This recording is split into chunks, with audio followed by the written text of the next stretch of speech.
Tapi orang-orang tua kita dulu ribuan tahun pun sudah tahu. Taruh garam, maka itu awet. Betul tidak? Nah, jadi fungsi garam yang paling hebat, saya baca dari Kenneth Hagin, memperlambat pembusukan. Harusnya di mana ada garam, bakteri-bakteri jahat itu nggak bisa merusak kehidupan. Papua ini tanah Kristen, saudara. Tapi pembusukannya luar biasa. Tanah Kristen, orang takut dengan AIDS dan malaria nomor 1 di sini. Mabuknya luar biasa, perzinanya luar biasa, perjudiannya luar biasa. Karena garamnya nggak berfungsi baik. Mari kita pikirkan. Kalau saya begini, suara hati saya itu, saya tuh bisa ngomong nggak berhenti-berhenti sampai besok, tapi nggak mungkin karena harus kerja juga. Ayo kita lihat bagian terakhir dari firman ini. Kerinduan hati Yesus yang luar biasa. Lukas 15 ayat pertama. Ayo baca bareng-bareng, sudah ketemu Lukas 15 ayat pertama. Nah, ini satu-satunya cara supaya Injil sampai kemana-mana. Udah, 1, 2, 3. Para pemungut cukai dan orang-orang berdosa biasanya kemana? Datang kepada Yesus. Untuk apa? Mendengarkan dia. Stop dulu. Saudara percaya Yohanes 3:16? Betul? Hafal? Oh, awas ya. Kalau sampai ada yang gak hafal ayat ini, saudara belum Kristen. Walaupun sudah dibaptis. Loh, hubungannya apa? Karena inilah satu-satunya ayat yang buat kita jadi Kristen. Karena begitu besar kasih Bapa akan dunia ini, sehingga dia berikan siapa? Yesus, anak yang tunggal itu, supaya yang percaya kepada dia tidak binasa, melainkan boleh hidup yang kekal. Gak hafal, awas. Hari ini hafalkan yang belum hafal, saudara belum Kristen.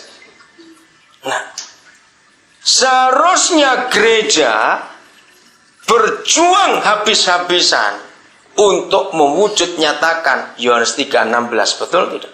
Supaya semua orang tahu bahwa begitu besar kasih Bapa di surga. Nah, tapi dengarkan ini. Yohanes 3 ayat 16 tidak akan punya arti tanpa Lukas 15. Kenapa? Siapa ingat? Lukas 15 ada berapa kisah? Ayo cepat. Ini sudah dibuka Alkitab, lihat ya, ada berapa kisah? Lukas 15, terlalu kalau nggak tahu saudara ini. Ada berapa kisah? 3 kisah. 1 tentang apa? Domba yang hilang. 2 tentang apa?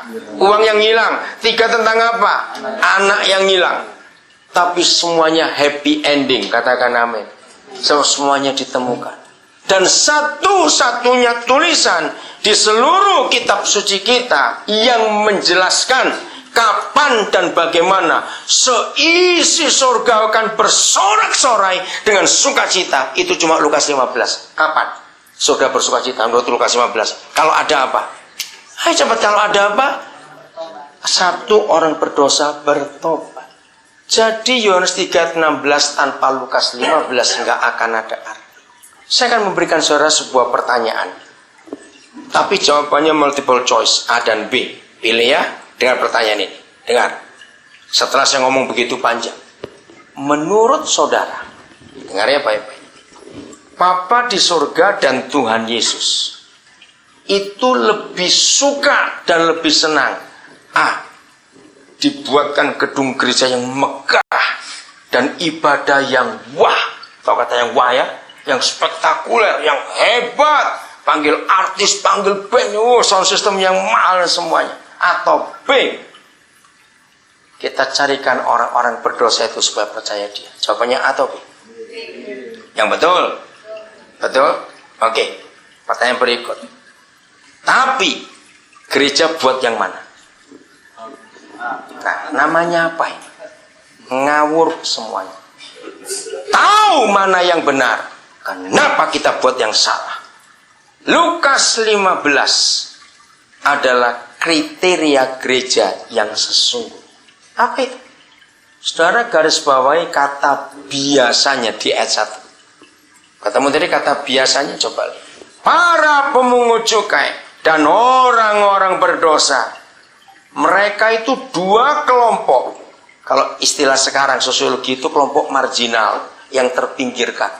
Karena orang-orang Farisi, ahli Taurat, imam-imam suka nggak pada dua kelompok ini?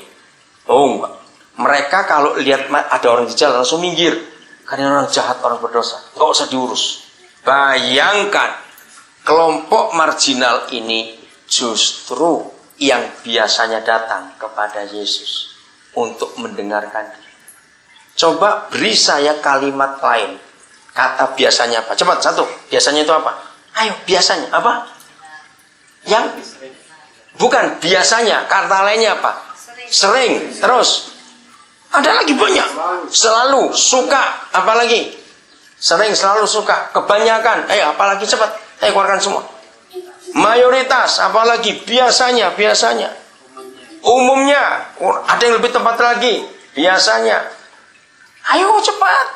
Loh, masa sudah buntu? Banyak kata itu. Terus menerus. Selalu. Seringkali. Rutin. Dengar gereja. Siapa yang datang dengar khotbah setiap ibadah? Kemana ini orang-orang? Seharusnya di mana ada Yesus. Saudara, maka perampok, pejinah, orang AIDS, pencuri, pemerkosa, itu yang datang. Oh enggak, amin. Itu yang datang. Saya mau tunjukkan satu SMS yang tadi saya dapat. Mungkin sudah 3 hari yang lalu, karena ini masuk ke handphone saya yang mentari lah. Saya baru turun dari Tembagapura, di sana nggak ada mentari. Sini nggak ada, di sini di Kuala Kencana. Coba Rusli bacakan SMS ini, Mas.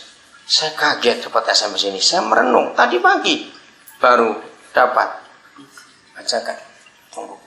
Kalau seandainya Tuhan Yesus ada di dunia sekarang ini, dia tidak akan berada di tengah pesta ibadah yang tiap minggu kita buat.